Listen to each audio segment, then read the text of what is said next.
স্বাগতম জানাইছো আজিৰ ভিডিঅ'টোত। আজিৰ ভিডিঅ'টো বহুত ভাল হ'বলৈ গৈ আছে। আজি আমি ক্লাস 9 গণিতৰ প্ৰথম চেপ্টাৰটো আৰম্ভ কৰি আছো। এতে প্ৰথমতে কি হৈছে, প্ৰথমতে সংখ্যা প্ৰণালী নাম্বাৰ সিস্টেম কথা কৈছে। তাৰ পিছত স্বাভাৱিক সংখ্যা ন্যাচাৰাল নাম্বাৰ হেবিলাক আমি জানো, যোনবিলাক কি 1 ৰ পৰা আৰম্ভ হয়। পূৰ্ণ সংখ্যা হোল নাম্বাৰৰ কথা কৈছে, যোনবিলাক কি 0 পৰা আৰম্ভ হৈছে, 0 পৰা আৰম্ভ হৈছে। তাৰ পিছত হল এফালে হল অখণ্ড সংখ্যা এটো ইন্টিজাৰ্স বুলি কয়। ইন্টিজাৰ্স নাম্বাৰ বিলাক এফালে শূন্যৰ এফালে পজিটিভ নাম্বাৰ এফালে নেগেটিভ নাম্বাৰ এফালে হয়। তাৰপিছত পৰিমেয় সংখ্যা কাক কয়, যিবিলাক সংখ্যা p বাই q আকাৰে আমি লিখিব পাৰো, আৰু য'ত p আৰু q কি হয় আৰু অখণ্ড সংখ্যা হয়, আৰু য'ত তলটো যাতে q not equal to 0, মানে q টো যাতে 0 নহয়, এইখিনি হ'ব লাগিব। মানে p বাই q আকাৰত আমি লিখিব পাৰো, যেনেকুৱা নাম্বাৰ হওক। যেনেকৈ আমি 5 হল 5 ৰ তলত আমি 1 দিব পাৰো, এইবিলাক যেনেকুৱা হওক 1 আছে, এইবিলাক 0 হয়, এইবিলাক সকলো কি হয় পৰিমেয় সংখ্যা হয়। ঠিক আছে। তাৰপিছত গণিতীয় মৌলিক প্ৰক্ৰিয়া ফান্ডামেন্টাল ম্যাথমেটিক্যাল অপাৰেশনস। তো ইয়াতে কেইটামান কি আছে, প্ৰক্ৰিয়া কেইটা আছে আমি চাব পাৰো। এই যে যোগ আৰু বিয়োগ কৰিলে কি হয়, ক'ত কেনেকে, এইবিলাক নিয়ম আমি অলৰেডি পাই আহিছো, জানো আমি। তাৰপিছত হল আমাৰ কেইটামান সূচক আছে। e to the power n মানে হল a এৰ n ঘাত, মানে n hall d to the power n ৰ সূচক, আৰু a হল ভূমি। সূচক হ'ব তোমাৰ n টো হ'ব সূচক আৰু a টো হ'ব ভূমি, তলত আছে সেইটো ভূমি, এনে মনত থাকিব।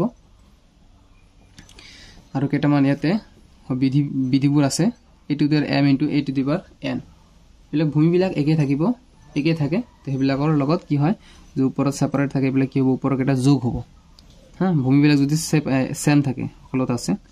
এইটো যদি হৰণ থাকে তেনেহ'লে কি হ'ব, এইটো মাইনাস হ'ব, ওপৰৰ ঘাতবিলাক কি হ'ব, মাইনাস হ'ব, এনতম ঘাত। যদি শূন্য থাকে সেইটো আমি 1 লিখিব পাৰো। ঠিক আছে। তাৰপিছে ইয়াতে আছে, যদি -1 থাকে এইটো আমি এইটো দিব minus a to the power minus n থাকে, তেনেহ'লে কি লিখিব পাৰো, এইবিলাকক 1 বাই a to the power n লিখিব পাৰো। আৰু a to the power m into n থাকে, এনেকে যদি থাকে ব্ৰেকেটৰ ভিতৰত, তেনে এই দুটা কি হ'ব, পূৰণ হ'ব। ঠিক আছে, পূৰণ হ'ব, বা এই দুটা আমি চেঞ্জ কৰি দিব পাৰো। আৰু এইটো যদি থাকে, এইটো কি হ'ব, এইটো m টো ইয়াৰ লগতো পূৰণ হ'ব, এইটো ইয়াৰ লগতো পূৰণ হ'ব। এইবিলাক একবাৰ ৰিকেপ কৰিলে গম পায়। যদি এনেকৈ থাকে এইটো ইয়াৰ লগত পূৰণ আছে, ইয়াৰ লগত পূৰণ আছে, ইয়াৰ লগত পূৰণ আছে। আৰু এনেকৈ থাকিলে এইটো ইয়াৰ লগত পূৰণ, এইটো ইয়াৰ লগত পূৰণ, এনেকৈ সেইকেইটা একবাৰ দুইবাৰ চালে হৈ যাব। আৰু দুটা আছে, এইটো চোৱা, এইটো দিবা a বাই b, এইটো থাকিলে এইটোক আমি কেনেকৈ লিখিব পাৰো, এইটো চোৱা a বাই b আছে, m টো কি কৰিছে, বাহিৰত গৈছে, m টো যে বাহিৰত গৈছে, ইয়াতে 1 ৰৈ গ'ল। ঠিক আছে। এতিয়া কি হ'ল, এইটো আমি বাহিৰত ল'ব পাৰো, এইটো আমি ইয়াতে আনিব পাৰো, এইটো নিচিনা ইয়াতে আমি কৰিলো। এইটো নহয়, এই যেটো এটা চোৱা m আছে ভিতৰত, এইটো n টো বাহিৰত আছে, এইটো আমি কৰিছো, এইটো ইন্টাৰ ৰিলেটেড কৰি দিছো, আমি ইন্টাৰচেঞ্জ কৰি দিছো। দেখা পাইছা না এইটো। সো ইয়াতে আমি এইখিনি কৰি দিব পাৰো। সো এনেকৈ কৰি ইয়াৰে m টো আমি বাহিৰত লৈছো, তাৰপিছত এইটো আমি ইয়াতে এনেকৈ কৰিব পাৰো। তাৰপিছত এইটো চোৱা, এইটো a বাই b আছে, মাইনাস n আছে, এইটো আমি যদি উল্টা কৰি দিওঁ তেনেহ'লে এইটো কি হ'ব, পজিটিভ হৈ যাব। ঠিক আছে। আৰু এইটোতে ইয়াতে পূৰণ, এইটো ইয়াতে পূৰণ। সো এই 9টা বিধি আমাক অলপ মনত ৰাখিব লাগিব। অলপ টুকা দি দিছে যে স্বাভাৱিক সংখ্যাবোৰৰ আদি সংখ্যা হল কি 1, তাৰ যোগ প্ৰক্ৰিয়াৰে ইমান অফুৰন্ত স্বাভাৱিক সংখ্যা পাওঁ। তো এইবিলাক আমি 1 ৰ লগত 2, 1 ৰ লগত 1, 2 ৰ লগত 1, 3 ৰ লগত 1, এনেকৈ কৰি থাকিলে আমি কি কৰিম, স্বাভাৱিক সংখ্যা পাইয়ে থাকিম। তাৰপিছত অখণ্ড সংখ্যাৰ ইমান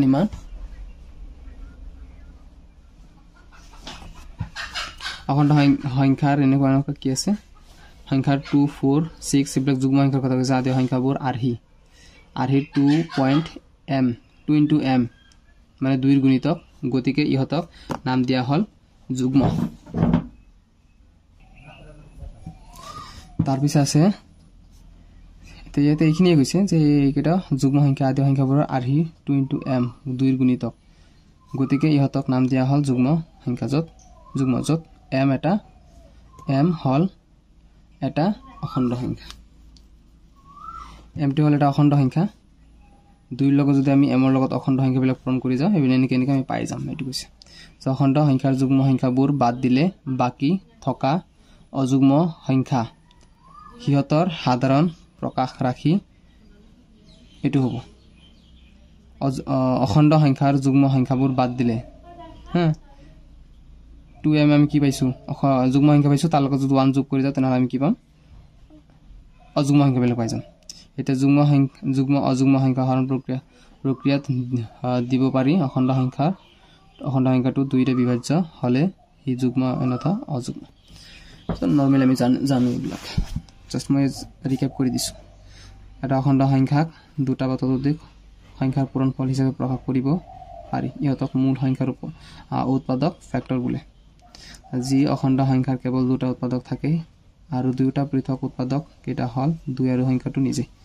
তেন্তে মূল সংখ্যাটোক মৌলিক সংখ্যা বোলা হয় যেনেকৈ যেবিলাক যদি আমি নাম্বাৰ পাওঁ সাপোজ যিকোনো এটা নাম্বাৰ আছে তাৰ আমি যদি উৎপাদক মানে এনেকুৱা ফেক্টৰ বিলাক বাইৰ কৰো যদি সেই সংখ্যাটো নিজে আৰু এক যদি থাকে তেনহলে হেতু কি হ'ব মৌলিক সংখ্যা হ'ব যেনেকুৱা 2 কোৱা 2 3 5 7 11 13 এইবিলাক এই ধৰণৰ সংখ্যাবিলাক একটো কিন্তু নহব একৰ উৎপাদক এক আৰু হি নিজেই তৎসত্ত্বেও এক মৌলিক সংখ্যা নহয় কাৰণ ইয়াৰ উৎপাদক দুটা পৃথক নহয় বুঝছানা একটো তো হবই লাগব আৰু কি এটা সংখ্যাটো নিজে কাৰণ সংখ্যাটো নিজে আৰু একটো তো একই হয় এই কাৰণে এটো মৌলিক উৎপাদক এই কি কয় এটো মৌলিক সংখ্যা নহয় তাৰ পিছে ইয়াতে হল কাৰণ তো এইখিনি কাৰণ দিছে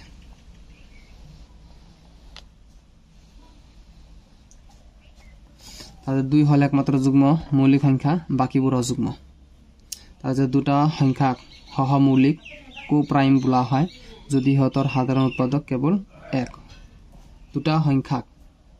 সহমৌলিক বোলা হয় যদি হতৰ সাধাৰণ উৎপাদক কি থাকে এক থাকে দশমিক ভগ্নাংশৰ পৰা ভগ্নাংশ p/q লৈ আৰু তাৰ বিপৰীত প্ৰক্ৰিয়া এতিয়া কি আছে 3.52 আছে ইয়াত p/q আকৃতিত লব লাগে ঠিক আছে সো ইয়াতে কি কৰিছো আমি 3 প্লাস এটো কৰিছো আমি 5/20 10 আৰু 2/100 কেনে কৰিছো সো ইয়াতে তোমাৰ পয়েন্টৰ পিছত এক ঘৰ না সেই কাৰণে এটা শূন্য এই পয়েন্টৰ পিছত দুই ঘৰ না সেই কাৰণে ইয়াতে দুটা শূন্য আছে দুটা শূন্য কৰিছো তলত কি হ'ব আমাৰ লসাগু ললে আমাৰ 100 হ'ব যোনটো ডাঙৰ হয় 100 হ'ব আৰু ইয়াতে কেনেকৈ চাবা সো ইয়াতে কিমান আছে শূন্য আছে শূন্য ইয়াতে কিমান বাৰ যায় 100 বাৰ যায় 100 পূৰণ হ'ব ইয়াৰ লগত 300 হ'ল 10 আছে 10 কিমান বাৰ যাব 10 বাৰ যাব 10 পূৰণ ইয়াৰ লগত 50 হ'ল আৰু মাজৰ যোগ বিলাক হৈ যাব আকৌ যোগটো ইয়াতে দিছো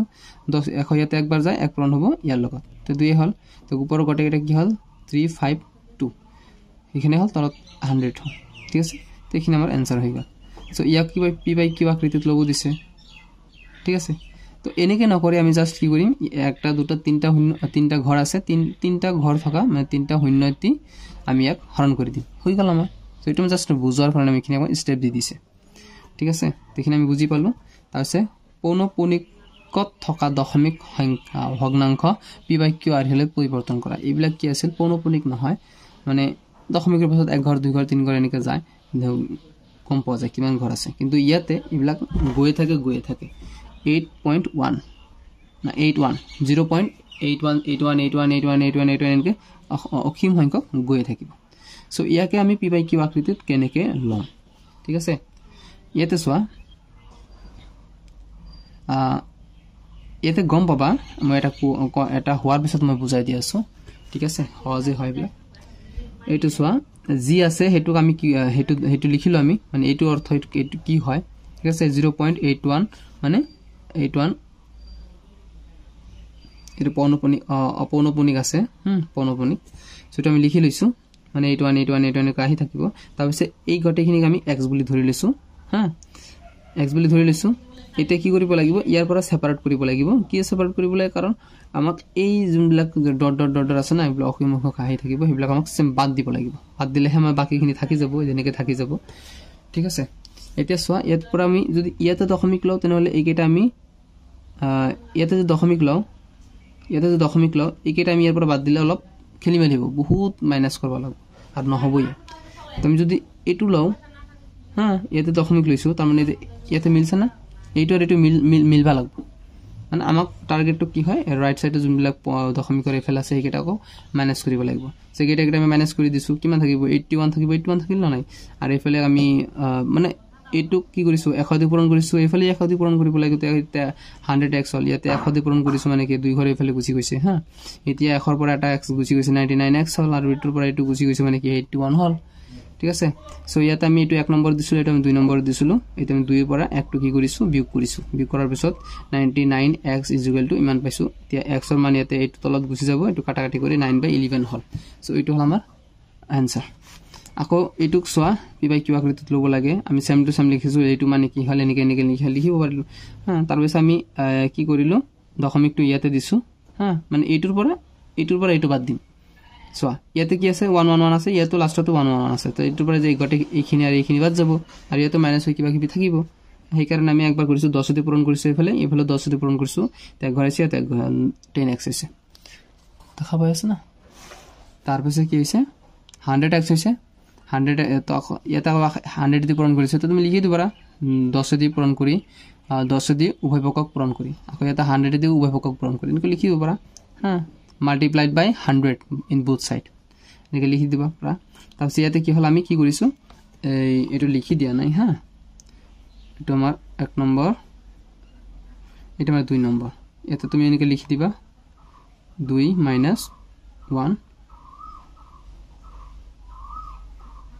কৰি এনেকৈ লিখি দিলা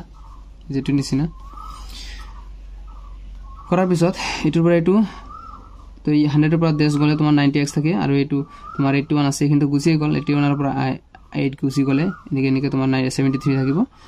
তাৰপিছত 90 তোমাৰ তলত গুছি যাব এনেকৈ কৰি x ইমান পালা ঠিক আছে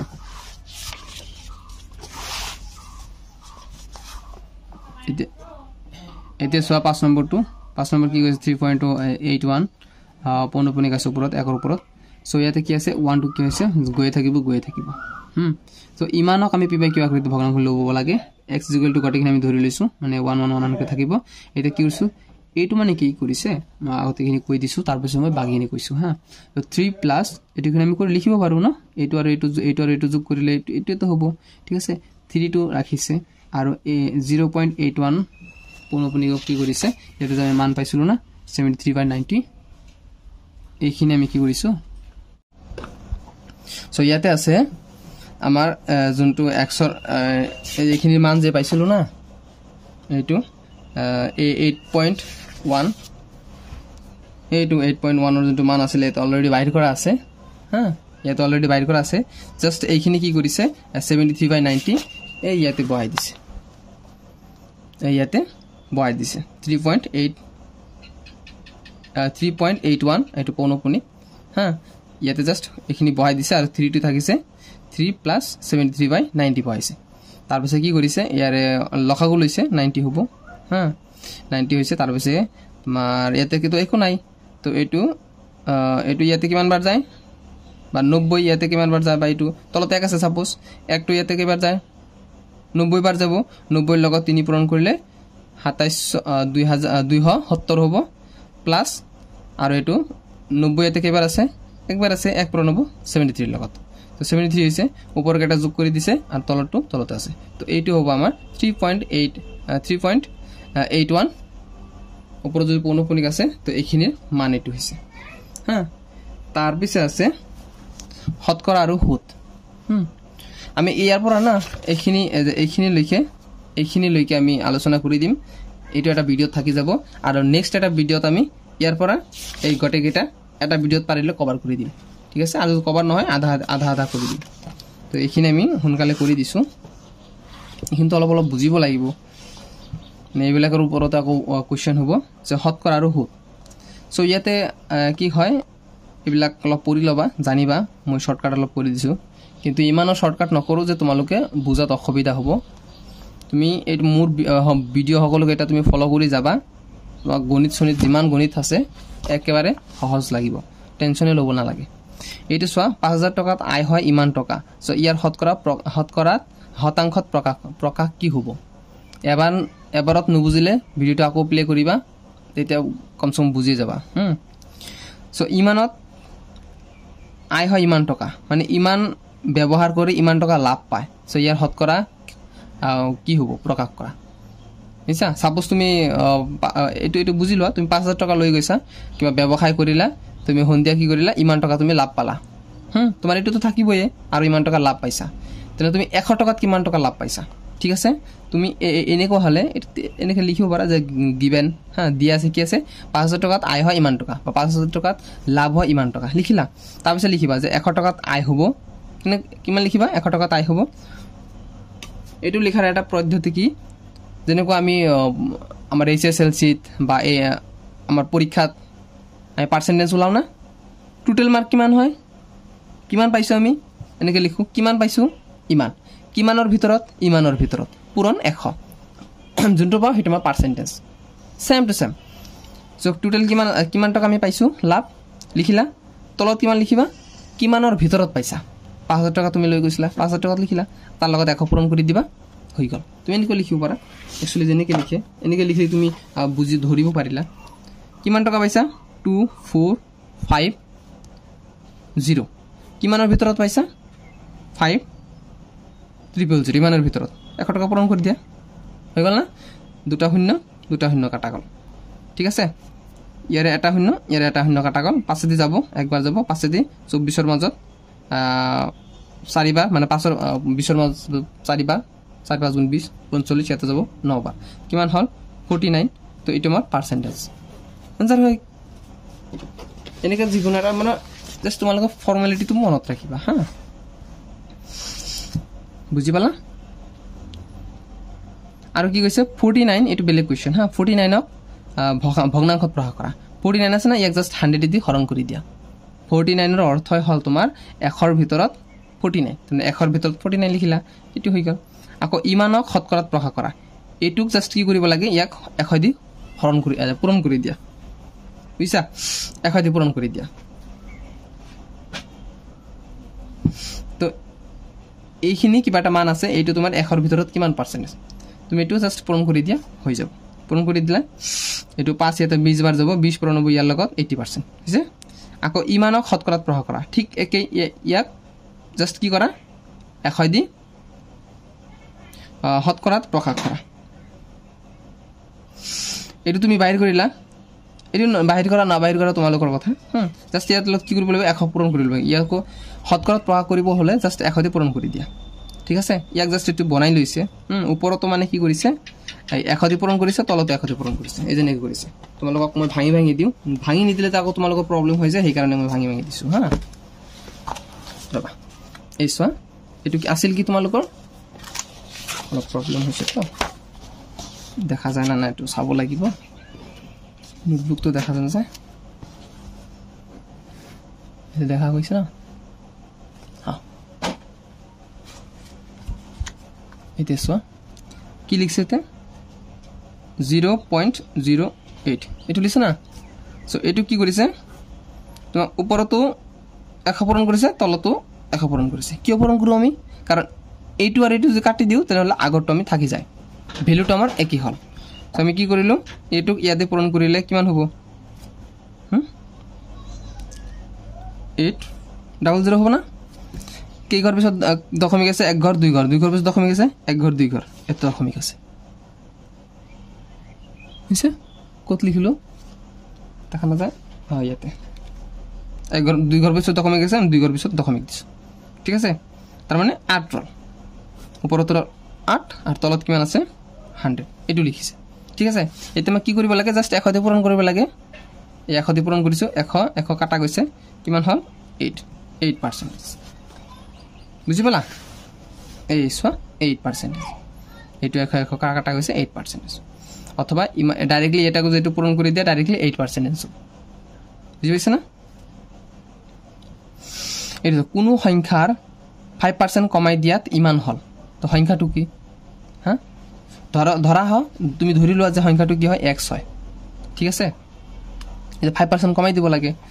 এই সংখ্যাটোৰ x ৰ 5% কিমান লবা আগতে x ৰ 5% লবা তাৰ পিছতহে তুমি এই সংখ্যাটো কমাই দিবা কোনো সংখ্যাটো ধৰি লৈছা তুমি x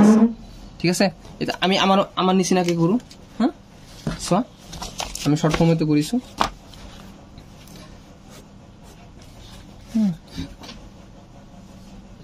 ধরা হল কি লিখিলা সংখ্যা টু x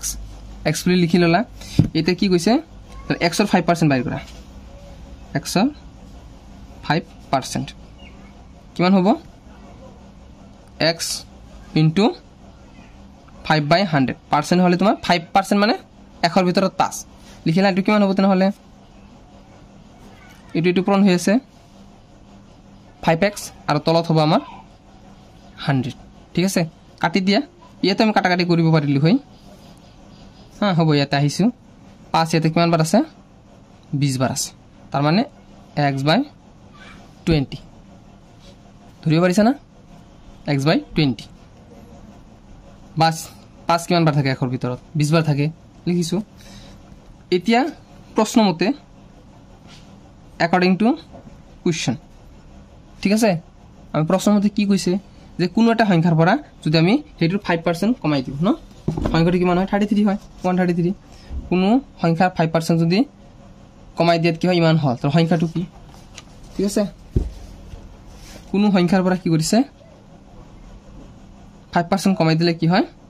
এই সংখ্যাটো কি আমি ধৰি লৈছিলো x তাৰ মানে x ৰ পৰা কি কমাই দিছিলো আমি 5% কমাই দিছিলো x ৰ 5% কিমান আছিল x/20 হৈছিল না x/20 তো কিমান পোৱা যায় 133 পোৱা যায় ঠিক আছে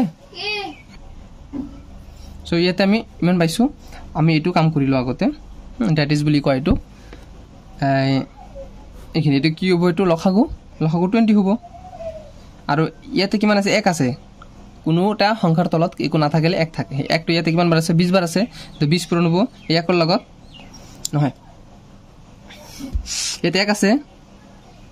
1 কেতে কিমান বাৰ 20 বাৰ যায় 20 পূৰণ হ'ব ওপৰটোৰ লগত মানে 20x মাজৰ মাইনাস চিন আৰু 20 এতে কিমান বাৰ আছে 1 বাৰ আছে 1 পূৰণ হ'ব ইয়াৰ লগত মানে 1 গুণ x হ'ব 1 ৰ লগত x পূৰণ কৰিলে x হ'ব এতে 1 আছে 133 আমি দি দিছো এটা কিমান হ'ব 20x ৰ পৰা এটা x গলে কিমান হ'ব 90x তলত হ'ব 20 আৰু এতে আছে 133 ঠিক আছে তাৰ পিছে হ'ব এটা আমি কি কৰিম বজ্ৰপূৰণ বুলি কয় হ্যাঁ এতে নাই মানে তলত 1 আছে এনেকে বজ্ৰপূৰণ কৰে এতে হ'ব আমাৰ 19x এটো আগতে লিখিব পাৰা কারণ আমাক লাগে x কারণ আমি সেই কারণে একটু আগতে লিখি ললো হ্যাঁ সমান সমান এটো পূরণ হ'ব এতে 133 * 20 ঠিক আছে এটা কি কৰিম 19 না লাগে আমাৰ x লাগে x ৰাখিম আমি আৰু 19 টো ইয়াৰ তলত গুছি যাব এফালে x 19 টো x ৰ লগত কি হৈছে পূৰণ হৈ আছে এফালে গলে হৰণ হ'ব 133 * 20 না এটা আমি ডাইৰেক্টলি পূৰণ কৰি দিও ঠিক আছে 133 পূরণ করলে এটো শূন্য বাদ দিয়া ভাবিলো যে শূন্য নাই 133 দুই গুণ কিমান হ'ব 260 আৰু 6 আছে 266 হ'ব না 33 দুই গুণ কিমান হ'ব 66 হ'ব 266 আৰু এই শূন্যটো আমি লাষ্টত জাস্ট বহাই দিম পূৰণ কৰলে এনেকে থাকে আৰু তলত কিমান আছে এই 19 টো তলত যাব ঠিক আছে এইটো এটা আমি হৰণ কৰি দিম হ্যাঁ 2660 19 এটো কৰিম আমি 19 এতে কিমান বাৰ যায় একবাৰ যায় কিমান আহিব এটা আহিব আমাৰ 16 পৰা 9 গলে 7 আৰু তো নাই তাৰ পিছত হ'ব আমাৰ ইয়াতে এটা আনিলোঁ ঠিক আছে কিমান বাৰ যাব 4 বাৰ যাব 76 হয় না 4 বাৰ 19 4 the 76 কিমান হ'ব 0 হ'ব 0 ওলাব না আৰু এটা 0 আছে সেই 0 টো জাস্ট ইয়াতে বহাই দিলো 140 হয় এটো কাটিলে বা হৰণ কৰিলে কিমান হ'ব 140 এটা নিৰ্ণয় সংখ্যাটো হ'ব ঠিক আছে নিৰ্ণয় সংখ্যা কাটো হল 140 সোয়া এটো ঠিক এনেকি আছে আমি এটো জাস্ট মাজতো ডাইরেক্টলি লিখিও দিব পাৰো হা এতে কি কৰিছে এই x ৰ পৰা x ৰ 5% টো কমাইছে কমাৰ পিছত ইমান পাৰিছে প্ৰশ্ন মতে এটো কি কৰিছে হেতু কৰিছে কৰাৰ পিছত মানে কি হয় ইমানৰ লগত ইমান পূৰণ কৰিলে এটো হয় 133 হয় এটা পূৰণ হৰণ কৰি ইমান পাইছে গতিকে সংখ্যাটো হল 140 যদি এটো তোমাক লোকৰ অলপ প্ৰবলেম হয় যে বুজা নাই হা তাহলে মোক কমেন্ট সেকশন কমেন্ট কৰিবা মই বুজাই দিম ঠিক আছে মই তো নিজে তোমালোকক কৰিয়ে দিলু হা এটো সিস্টেমত কৰিলে আৰু সহজ হল তোমালোকৰ হা চাই লোৱা ভালকে এটা তাৰ পিছত চোৱা যে ইমান কি আছে চনৰ সপ্তদশ লোকসভা নিৰ্বাচনত এটা সমষ্টিৰ মুঠ ভোটদাতাৰ ইমান পাৰ্চেন্টেজ ভোটদান হৈছিল এজন প্ৰাৰ্থীয়ে ইমান পাৰ্চেন্টেজ পাই নিৰ্বাচনত জিকিল তেওঁ পোৱা মুঠ ভোট ইমান তো সমষ্টিত মুঠ ভোটাৰৰ সংখ্যা কিমান আছে মানে ইমান চনত কি হৈছিল এটা নিৰ্বাচন হৈছিল তাতে কি হৈছিল যিমান মানে ভোট পাৰ্চেন্ট যিমান মানে ভোট আছিল হা 100% ভাবি লোৱা যে এটো হল 100% তোমাৰ এই 80% মানুহে কি কৰিছিল ভোট দিছিল ঠিক আছে আৰু 20% ভোট দিয়া নাছিল এজন প্ৰাৰ্থীয়ে কি কৰিছিল ইয়াৰে ভিতৰত আকৌ তোমাৰ এই ইমানখিনি হা এই টোটাল ইমানখিনি 65% ভোট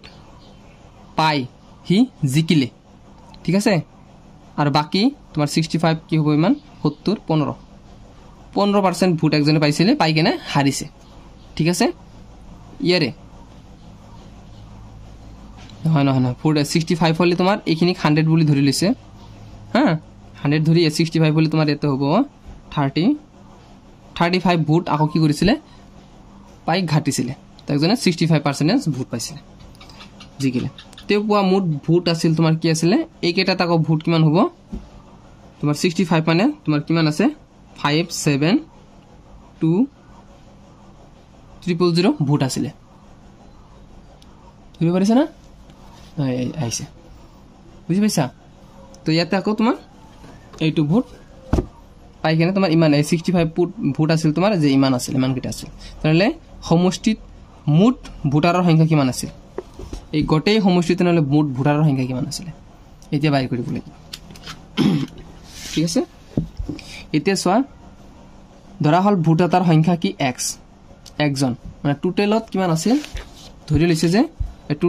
টোটাল মিলি কিমান আছিল x আছিল ঠিক আছে এটা ভোট দিছিল কি এই টোটালৰ 80% গটেইখিনিৰ 80% এটা গটেইখিনি 80% হলে কিমান হ'ব এই যে x ৰ 80%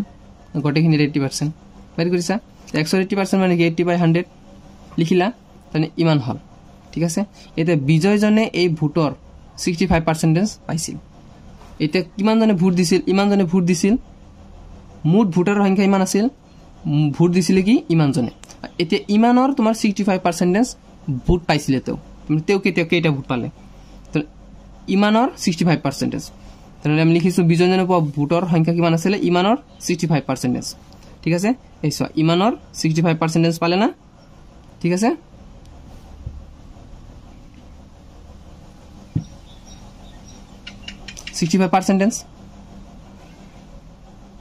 পার্সেন্টেজ হলে তোমার কি হবো 65/100 হবে না 65/100 এটু ইয়াতে লিখি দিছে 65/100 হল এটু পূরণ করলে কিমান হয় ইমান হয় আৰু ইমান কেইটা কি আছিলে ইমান কেইটাৰ কাৰ সমান আছিলে এই কেইটা ভোটৰ সংখ্যা কৈ দিছিলে দেখা পাই আছে না ইমান কেইটা ভোটৰ সংখ্যা কৈ দিছে তাৰ মানে ইমান কেইটা সমান ইমান কেইটা লিখিছে এটো হৰণ পূৰণ হৰণ কৰি এতিয়া ইয়াৰ পৰা কি পাইছে যে টোটালি কিমান সংখ্যা দিছে ভোট দিছিলে তাৰ সংখ্যাটো পাই গৈছে বুজিছা এতিয়া লসে কিমান পাইছে কিমান কেইটা পাই হেৰাইছে হেতু নালাগে জাস্ট টোটাল কিমান কেইটা ভোট আছিল হেতু লিখিছে এইকেইটা হল আমাৰ টোটাল ভোটাৰ সংখ্যা তোমালোকে যদি গম পোৱা নাই মই আরেকবার মই তোমালোকক বুজাই দি আছো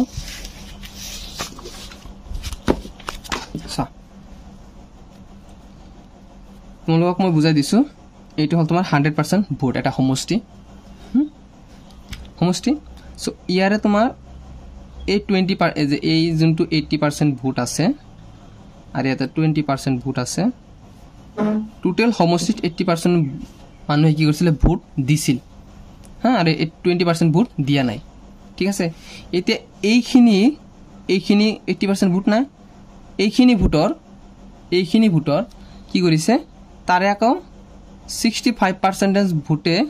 কি কৰিছিল ভোট একজনে পাইছে জনে বিজয় হৈছে উইনাৰ হৈছে হ্যাঁ ডব্লিউ লিখছো আৰু বাকিখিনি তোমাৰ 35% ভোট লুজাৰ জনে পাইছে মানে হে লস হৈছে ঠিক আছে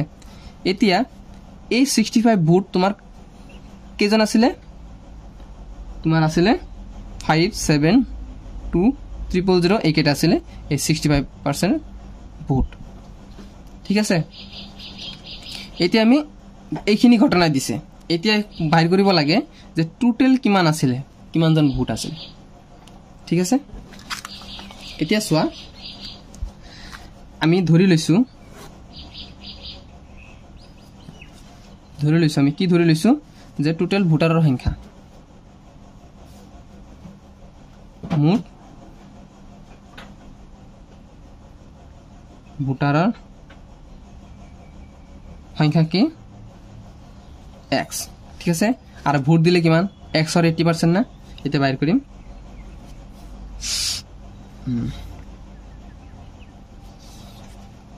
ভোট দাতাৰ সংখ্যা হ্যাঁ কিমান জন মানে ভোটটো প্ৰদান কৰিলে ভোট দাতাৰ সংখ্যা কিমান হ'ব x or 80% না x or 80% মানে এনেকে লিখিবা 80% মানে 5% হলে 5/100 10% হলে 10/100 80% হলে 80/100 লিখিলা এটা কিমান হ'ব কাটিব নালাগে থাকক এনেকে পিছত মানে কাটা কাটি যাবই x ওপৰত পূৰণ হ'ব 80x/100 ঠিক আছে এতিয়া কৈছিলে তো ইয়াৰে ইমান জন মানে ভোট দিছিলে ঠিক আছে এতে ইমানৰ আকৌ কিমান পাৰ্সেন্ট 65% আছিল পাই কিনে ভোট পাইছিল এগেইন লিখা এগেইন কি কৈছিলে বিজয়জনে ভোট পাইছিলে মানে বিজয়জনে কেটা ভোট পাইছিলে বিজয় জনে ভোট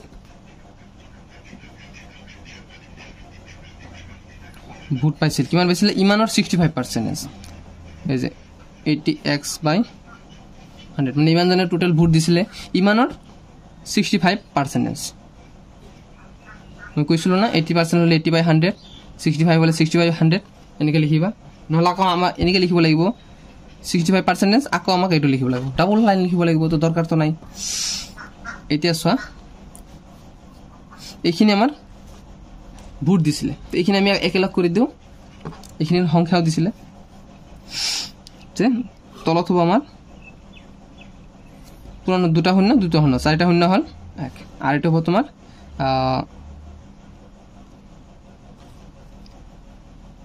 80 into 65 না পূরণ করে দিও একেবারে এনেকে করা 65 পূরণ 8 পূরণ করে দেয়া 8 5 গুণ 40 8 6 গুণ 48 48 আর 52 ঠিক আছে 5 2 0 আর আগৰ এটা 0 আছিল এটো মানে আগত এটা 0 টো বাদ দি লৈছিলো হ্যাঁ এটা বহাই দিছো আৰু x আছে x দুটা শূন্য আছে দুটা শূন্য কাটি দিয়া হ্যাঁ ঠিক আছে আৰু কাটা যাব 2 দি কাটলি আগতে না কাটো হা কাৰণ আৰু আছে কাটি দিলে হৰুই হ'ব ভালেই হ'ব আৰু থাকক পিছত কাটি দি আছো এটো থাকক হা পিছত বাকিখিনি পিছত কাটি আছো 52x by 100 এটো হল আমাৰ কি ইমান জানে ইমান কেটা ভোট পাইছিলে এতিয়া যেহেতু কি হয়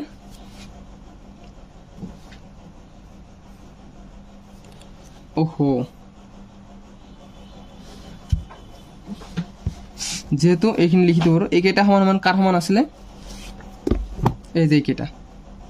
এই কেটার সমান আছিল তো 572000 যেহেতু কি আছিল 52x by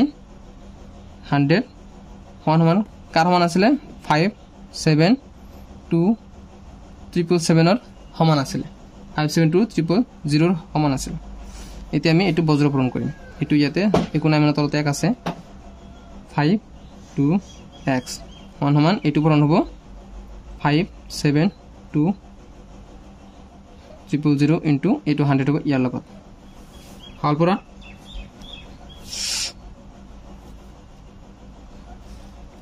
এতিয়া হ'ব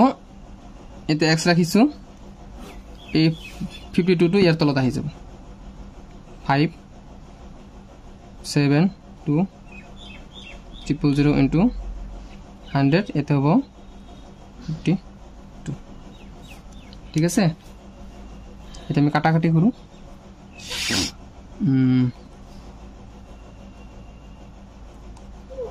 52 এক হাতে কাটি দিও না এক হাতে পূরণ করলে এক হাতে লাস্টতে তো বহাই দিলে হয়ে যাব হ্যাঁ ইয়ার লগত কাটি দিও 52 কিমান বার যাব এ হে 52 এদি কাটবা পারো ডাইরেক্টলি 52 একবার যাব 52 7 কিমান বার আছে একবার আছে না 57 52 একবার আছে ইয়াতে কিমান থাকিব 5 থাকিব 5 আকো 52 হই যাব না 5 থাকিব মানে কি 5 আর 2 52 হল আকো একবার যাব হইছে না আর লাস্টত দুটা তিনটা শূন্য আছে আর সহজ হল আমার হ্যাঁ এতে কি হবে এটু সেম লিখিলো আর এটু পূরণ করে দিলে লাস্টত দুটা শূন্য জাস্ট এড হবে প্রথমত 3 ঘর তারপর 2 ঘর 2 ঘর করে দশমিক দিয়ে দিল ইমান জন এই কেটা কি আছিল টোটাল আসলাম x এর মান বাই করেছিল না আর x মান আমি কি ধরি লিখছো তার পিছে আছিল আমার এই টুকাখিনি টুকা কি কইছে যে দ্রব্য বেচা কিনা ব্যবসায়ত শতকৰাৰ প্ৰয়োজন অনিবাৰ্য লাভ লোকসান বুজিবৰ বাবে স্কেল হল শতকৰা দ্রব্য কিনা বেচা দ্রব্য মানে হল মানে কোনো জুলিয়া পদার্থ বস্তু যদি এবিলা কইছে বা কোনো বস্তু কোনো যিকোনো বস্তু হলে হল বেচা কিনাৰ সময়ত শতকৰাটো বেছিভাগ ব্যৱহাৰ কৰা হয় এইটো মানে কি এইটো তোমাক কি কৰা স্কেলটোৱে হয় তোমাৰ লাভ লোকসান এবিলাক বুজাত মানে সহায় কৰে কিমান পার্সেন্টেজ লাভ হল ইমান পার্সেন্টেজ লোকসান হল এবিলাক তারপরে এটা আছে উদাহরণ 12 কি কইছে যে এটা বস্তুর বিক্রি মূল্য ইমান টাকা সো বিক্রি কৰি লাভ পালে ইমান টাকা সো লাভৰ শতকৰা হাৰ কিমান বস্তুটোৰ বিক্ৰি মূল্য ইমান টাকা বিক্ৰি কৰি লাভ পালে ইমান টাকা ঠিক আছে এটা বিক্ৰি কৰাৰ পিছত লাভ ইমান টাকা পাইছে এই লাভটো কিমান কৰিব লাগিব এনেকুৱা ইমান এটোৰ ওপৰত পূৰণ 100 এতিয়া আহি যাব সাপোজ কি আছে কিমান টাকা লাভ পাইছে 300 টাকা হ্যাঁ 300 টাকা লাভ পাইছে না কিমানৰ ভিতৰত লাভ পাইছে 1800 নহয় নহয় না এটো বিক্রি মূল্য হয় এটো ঠিক আছে এটো হয় বিক্রি মূল্য ইমান বিক্রি কৰি তাৰ পিছত ইমান টাকা লাভ হৈছে তাৰ মানে ইমানৰ ভিতৰতে লাভটো লুকাই আছে তাৰ মানে 18 ৰ পৰা 300 যদি আমি বাদ দিও তাহলে কিমান থাকিব 1500 ইমান টাকা হল আমার তো বিক্রি মূল্য না কিনা দাম তো কিনা দামৰ ওপৰত ইমানখিনি লাভ পাইছে আমি লিখি দিও এতে এটা অলপ জায়গা আছে কিমানৰ ভিতৰত 300 টাকা লাভ পাইছে কিমানৰ ওপৰত দেখা যায় আছে না নাই দেখা গৈছে 300 টাকা কিহৰ ভিতৰত লাভ পাইছে কিমানৰ ভিতৰত 1500 ঠিক আছে এটা পাৰ্সেন্টেজ বাই কৰিব লাগে এই দুটা আমি শূন্য কাটি দিছো তাতে 15 30 ৰ মাজত 2 হ'ব আৰু এটা শূন্য টোটাল হল আমাৰ 20% কি হৈছে লাভ পাইছে ঠিক আছে এইখিনি আছে চাবা ইয়াতে গম পাবা এইছো 20% আছে আছে না 20% আছে যদি কেনেকৈ কৰিছে লাভ লোকসান গণনা হয় কিনা দামৰ ওপৰত প্ৰশ্নৰ কিনা দামৰ উল্লেখ নাই উলিয়াই লোৱা বেচা দাম আছিল ইমান টকা লাভ কৰিছে ইমান টকা তেন বেচা দামৰ পৰা এইটো বাইক কৰিলে এইটো কিনা দাম হয় সো 15 টকাত লাভ কৰিলে 300 টকা এটো কৰিছে সো 15 টকাত লাভ কৰিলে 300 টকা পাই এটো পুৰণ এটো 20 লাভৰ হাৰ হল এটো তাৰ পিছৰ নেক্সট কি পাইছে দুটা ব্ৰ্যান্ডৰ দুখন ফ্যান ইমান টকাকৈ বিক্ৰী কৰাত দোকানীয়ে এখন নত লাভ কৰিলে ইমান পাৰ্সেন্ট লাভ পালে আৰু এখনত কি হৈছে 10% লোকসান হল তেওঁৰ মুঠ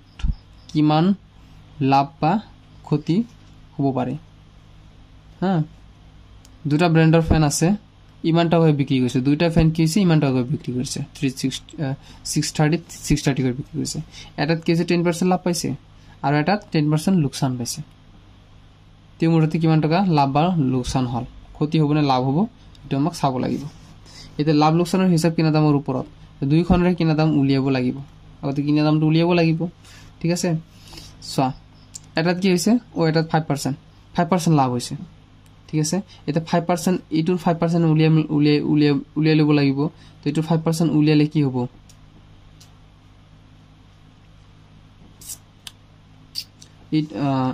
ইটোৰ কি হয় সাব ধৰালৈ 1 নম্বৰ ফ্যানৰ কি হৈছে কিনা দাম হল x ঠিক আছে এতিয়া x ৰ কি কৰিম 5% লাভ পাই কৰিম ঠিক আছে তাতে x + 5% ইমান হ'ব এটো পালো পৰ পিছত ইয়াত আমি কিনা দামটো বাহিৰ কৰি যাম x কিবা এটা বাহিৰ হ'ব বাহিৰ কৰিলো তাৰ পিছত এটোৰ বাহিৰ কৰিম এটোৰ কি হ'ব ইয়াৰো সাপোজ সেকেন্ডটো কি আছে কিনা দামটো হল x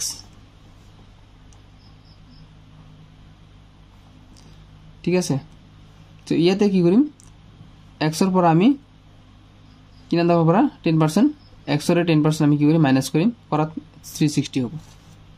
ঠিক আছে কৰাৰ পিছত ইয়াতো কিনা দাম বাহিৰ হ'ব আমাৰ বাহিৰ হলে ইয়াতো কিনা দাম পালো আমি ইয়াতে কিমান কিনা দাম পালো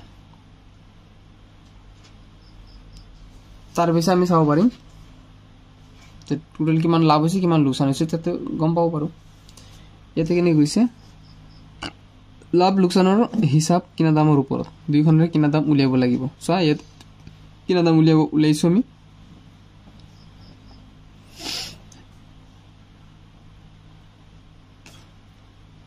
আৰু তাৰ পিছত এটো আমি কি কৰিম দুটাৰে কিনা দাম উলিয়াৰ পিছত আমি দুটা কিনা দাম যোগ কৰিম যে ইমান টকাত আমাৰ টোটাল এই দুটা বস্তু কিনা হৈছিল আৰু বিক্ৰী হলে 360 ঠিক আছে না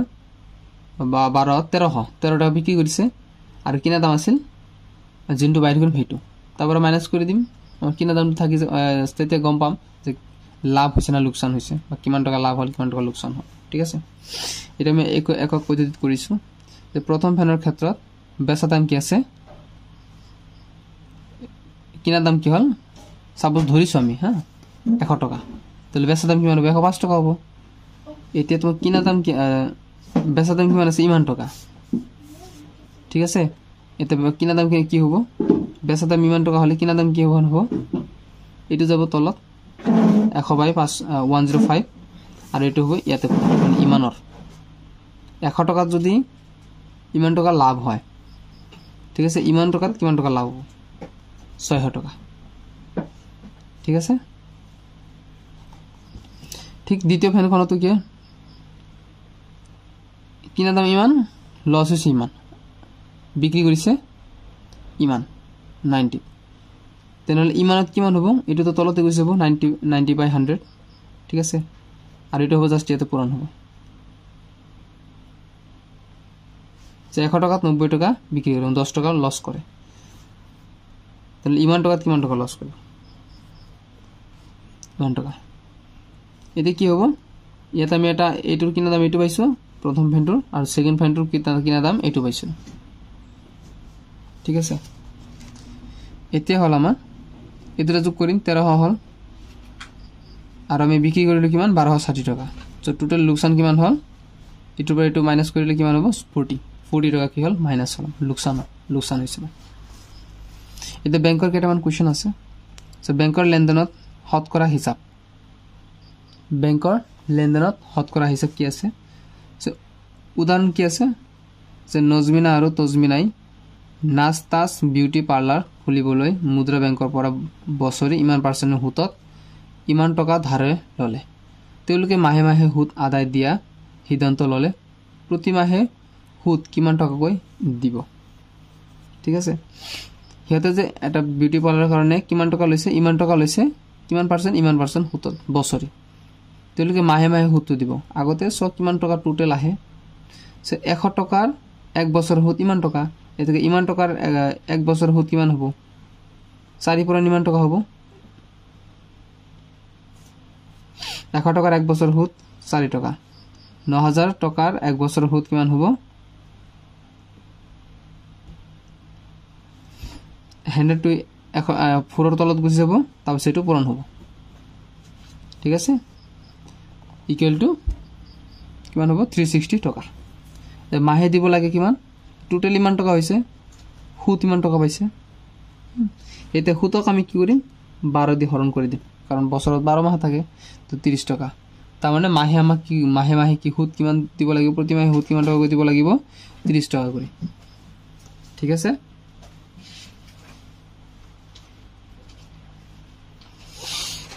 তাৰ পিছৰ কোৱেশ্চনটো আছে এটা আছে মই দি দিছো ইমান টকা 5 বছৰ ব্যাংকত থলে ইমান টকা হয় সো হুতৰ হাৰ কি ইমান টকা যদি 5 বছৰ ৰাখো ইমান টকা হয় তাহলে ইমানৰ পৰা এটো মাইনাস কৰা যিমান বাহিৰ হ'ব হা এটো ইন্টাৰেস্ট কিমান বাহিৰ কৰিব লাগিব 5 দি হৰণ কৰি দিম ঠিক আছে 5 দি হৰণ কৰি দিলে বছৰত যিমান পৰে হিমান পাৰ্সেন্টেজ হৈ গল কিমান টকা হল আৰু 100% বাহিৰ কৰি দিম আমি হুতৰ হাৰ কি হ'ব এই হুতত 7 বছৰত কিমান টকা হবলৈ কিমান টকা সেই বেংকত জমা থব লাগিব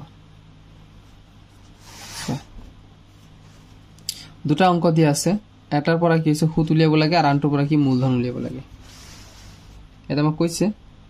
ইমান টকা 5 বছৰ বেংকত থলে ইমান টকা হৈ গৈ হুতৰ হাৰ কি তো এইটো হুতৰ হাৰ কি কিমান আছে এটো বাই কৰিব লাগিব আৰু ইয়াতে কৈছে 7 বছৰত ইমান টকা হবলৈ হলে কিমান জমা থব লাগিব এটো মূলধন বাই কৰিব লাগিব না ভৰিগে দি দিছে এতিয়া মূল 3600 টকা হুতে মূল্য কিমান হৈছে ইমান টকা হৈছে তো হুতৰ পৰিমাণ কিমান পাইছো আমি ইমান টকা হুতে মূল্য হুত পাইছো অৰ্থাৎ ইমান টকাৰ 5 বছৰৰ হুত কিমান পাইছো ইমান টকা এতিয়া 100 টকাৰ এক বছৰ হুত কিমান পাম ইমান টকাৰ 5 বছৰ হুত কিমান পাইছো 100 টকাৰ এক বছৰ হুত কিমান পাম এটো কি কৰিম এটো গুছি যাব এটোৰ তলত ঠিক আছে এই দুটা কি হ'ব এটোৰ তলত গুছি যাব আইছে আৰু 100 টকাত কিমান পাম তেনহলে 100 টকা জাস্ট এতে পূৰণ কৰি দিম সো 9 টকা আৰু দ্বিতীয় অংকটো কি হল হুতৰ হাৰ কি 90% আছে হ্যাঁ তাৰ পিছে হুত মূল কিমান আছে ইমান টকা আৰু 7 বছৰ কেটা বছৰ 7 বছৰ হুতৰ হাৰ কিমান 9 কিন্তু মূলধন আমাক বাহিৰ কৰিব লাগিব ঠিক আছে এইটো হুতৰ প্ৰথম যেটো কোৱেশ্চন আছিল তাৰে সেম হুততে এতে 100 টকাৰ 7 বছৰৰ হুত কিমান হয় 100 টকাৰ 7 বছৰৰ হুত যদি 9 টকা কৰি হলে 7 গুণ 63 টকা হয় আৰু হুত মূল কিমান হ'ব হুতে মূলে 100 টকাত হুত কিমান আছে 100 টকা আছিল প্লাস এটো হুত হ'ব এটো যোগ কৰিলে 163 হল এতিয়া 7 বছৰত হুত মূল কিমান হ'ব ইমান আৰু 7 বছৰত হুত মূল ইমান টকা হবলৈ মূলধন আছিল ইমান টকা 7 বছৰত হুত মূল ইমান টকা হবলৈ এইখিনি হবলৈ মূলধন কিমান আছিল 100 টকা আছিল আমি 100 টকা ধৰি লৈছিলো এতিয়া 7 বছৰত হুত মূল 1 টকা হ'বলৈ হলে মূলধন কিমান হ'ব লাগিব ইমান টকা হলেহে 7 বছৰত 1 টকা মূলধন হ'ব ঠিক আছে এতিয়া 7 বছৰত ইমান টকা হ'বলৈ হলে মূলধন কিমান হ'ব এটো জাস্ট ইয়াতে পূৰণ হৈ যাব এই আগৰটোৰ লগত জাস্ট পূৰণ হৈ যাব তো ইমান টকা ঠিক আছে এতিয়া সোৱা টকা সুতমূলৰ সবৃদ্ধিমূল পূৰ্ব নিৰ্ধাৰিত সূত্ৰটো এটা আমি পাইছিলো হা এটো সূত্ৰ আমি ক্লাস 7ত 6ত আছে PRT by 100 এটো তোমাৰ কি সুত ইন্টাৰেস্ট বাই কৰিব হলে PRT principal rate of interest আৰু টাইম by 100 তেতিয়া আমি কি পাও ইন্টাৰেস্ট পাও আৰু এটো আমাৰ কি আছিল সবৃদ্ধিমূল সবৃদ্ধিমূল কেনেকৈ বাইৰ কৰে P মানে মূলধন প্ৰিন্সিপাল আৰু সেটো আছিল আমাৰ 1 plus RD by 100 সো এটা মূলধন বাইৰ হৈছে সো এইখিনি আছিল আমাৰ এইটো ভিডিও কভাৰ কৰিলো মই প্ৰথমৰ পৰা এই গটেকেটা আমি কি কৰিলো এইটো পেজত আমি এটা ভিডিওতে কভাৰ কৰিলো আৰু নেক্সট ভিডিওত আমি অনুশীলনী R1 ৰিভিজন 1 খিনি আমি কভাৰ কৰিম ইয়াতে আমাৰ টোটাল আছে 21টা কোশ্চেন আছে আশা কৰিছো ভিডিওটো ভাল লাগিছে ভিডিওটো ভাল লাগিলে চেনেলটো সাবস্ক্ৰাইব কৰি ৰাখিব যাতে নেক্সট টাইম আকৌ কোশ্চেন আনসাৰ দিলে পঢ়ালে ডাইৰেক্ট ভিডিওটো যাতে সকলোৰ আগতে আপুনি ভিডিওটো পাই যায়